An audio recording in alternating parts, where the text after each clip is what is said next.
As the war in Iran continues, the federal government continues to express concern about potential sleeper cells that may have entered the U.S. through various immigration checkpoints. Former DHS Secretary Kristi Noem claimed that as many as 18,000 known or suspected terrorists were in the U.S., with no way of knowing how many more may have slipped through the cracks.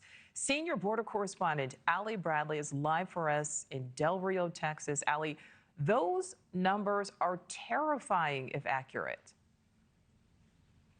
Yeah, you're exactly right, Nichole. And some more numbers here this morning to talk about, with more than nearly 9 million apprehended at the southern border under the Biden administration. And just because they interacted with federal law enforcement does not mean that we know who they are. And here's why.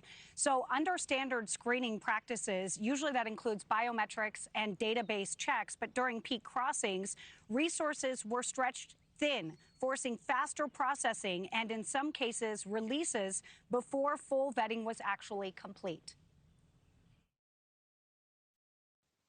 We were releasing people into this country within hours, and they were saying they were properly vetted. Sometimes it was taking 2 weeks or a month to properly vet an employee for a promotion. So this is somebody like a career government employee getting promoted. It would take a month to vet them properly, but we're releasing a foreigner from a foreign nation into the country legally within hours sometimes. And what's more here is that if someone entered the country with a fraudulent document or no document at all and didn't flag in a database or with Interpol, they are who they say they are in most cases, as the U.S. doesn't have full access to every country's criminal records or databases. Current CBP Commissioner Rodney Scott underscoring that concern during testimony in 2023. Take a listen. Yeah, the information they give the officer, their name, and even the fingerprints are bounced off of a database here in the United States that has minuscule information about foreigners in it. So it's the equivalent of checking them in basically an empty hard drive. An empty hard drive, basically. This all comes, as you mentioned, former DHS Secretary Kristi Noem testifying that 18,000 known or suspected terrorists made it into the United States under the previous administration, saying they have no idea how many really entered. And part of that is because under the Biden administration, there were at least 2 million known gotaways. Those are people that they know crossed the border, but they did not catch them. So that is what we saw under the Biden administration. When we look at the Trump administration, our sources tell us they're still averaging about 43 gotaways a day. If they stay at that pace, Nichole, that's about 16,000 gotaways in a year. Again, they don't know who these individuals are, no interaction with them whatsoever in the interior of the U.S. Nichole. All right, so Ali, let's talk more about these countries which do not share data with the U.S. What can you tell us?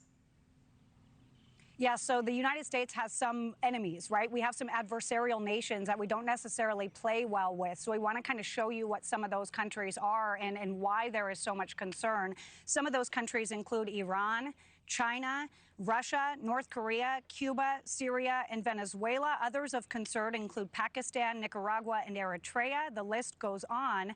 More than 200 unique citizenship codes were encountered at the border under the Biden administration, many without proper documentation. Now, I do want to mention here, when I was covering this crisis here, seeing thousands of people pour across the border, I interacted with people from every single one of those countries of concern, except for North Korea. Most of them did not have a tangible document with them either. Now, when it comes to what the administration is doing now, right now, Kristi Noem had said when she was still at the helm at DHS, said that they're going to go back and re-vet a lot of these people. They're going to go through people's social medias, try to figure out exactly what their intentions are being here in the United States. Nichole. All right, Ali Bradley live along the southern border. Thank you. Thank you for watching. Subscribe below and download our NewsNation app right now on your phone, and you will get fact-based, unbiased news for all Americans.